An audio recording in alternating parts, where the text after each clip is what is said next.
Sir, आज वड़ा प्रधान south Gujarat की मुलाकात में थे और उन्होंने कई सारी बातें राज्य सरकार के बारे में कही है। क्या कहेंगे आप उनके बारे में?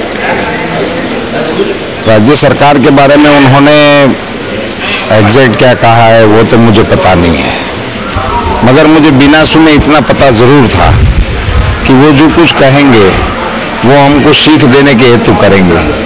वो देश के प्राइम मिनिस्टर हैं और जिस पार्टी के प्राइम मिनिस्टर हैं, पार्टी की हैसियत से प्राइम मिनिस्टर पद पर है, उस पार्टी ने और उसकी गवर्नमेंट ने गुजरात के लिए क्या किया है उसके बारे में वो कुछ नहीं बोलेंगे।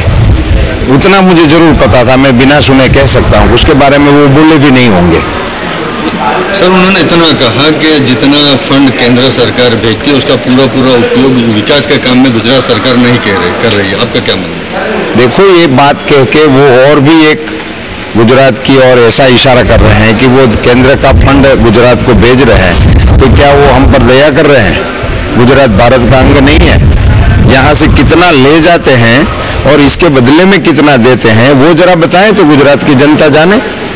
उनको ये कहना जाए प्रति वर्ष 1 लाख करोड़ रुपया गुजरात की जनता टैक्स के रूप में केंद्र की सरकार को देती है, बीच में से 5-6 हजार करोड़ रुपये यदि वो यहाँ भेजते हैं तो वो सुबह शाम दिखाने की क्या बात है?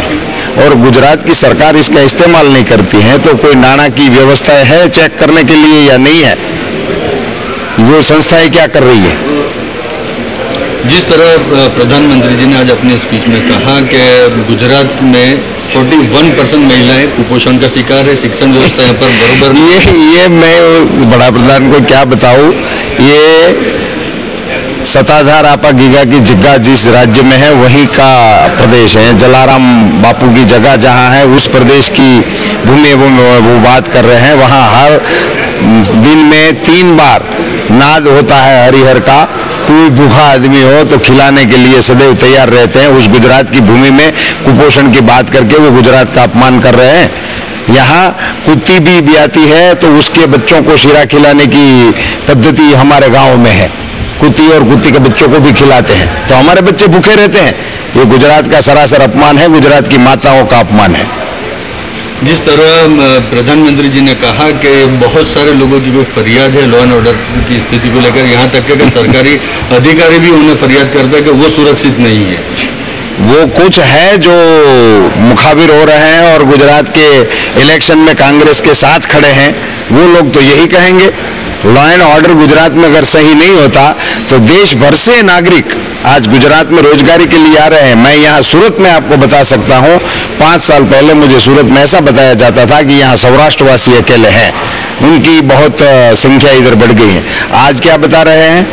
आज पूरे भारत के लोग इधर हैं, यूपी के हैं, बिहार के हैं, कश्मीर के हैं, बंगाल के हैं, यानी कि सूरत मतलब मिनी भारत हो गया है। तो ये लॉ एंड ऑर्डर गुजरात का ठीक नहीं है तो ये मिनी भारत कैसे हो जाता है?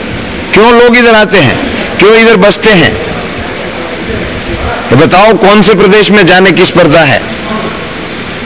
मनमोहन सिंह जी की सरकार के फिगर्स हैं, 1 साल में अगर 100 लोगों को नौकरी मिलती है तो उनमें से 72 जॉब्स गुजरात में मिलती है और 28 में हिंदुस्तान की सरकार के समेत पूरा हिंदुस्तान है। ये फिगर्स आपकी सरकार के हैं, वो कोई इनको याद दिलाए। सर, ओवरऑल क्या लगता है गुजरात में इस बार चुनाव में भारतीय जनता पार्टी की क्या स्थिति रहेगी? मोदी जी कितनी सीटों पर लीड कर पाएंगे?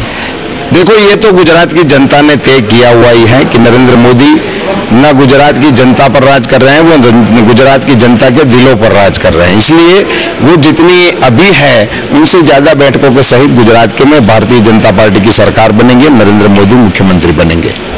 प्रधानमंत्री के तौर पर नरेंद्र मोदी जी को आप किस तरह देखते हैं? वो प्रधानमंत्री का इलेक्शन आने दो, उस वक्त उसकी बात करेंगे।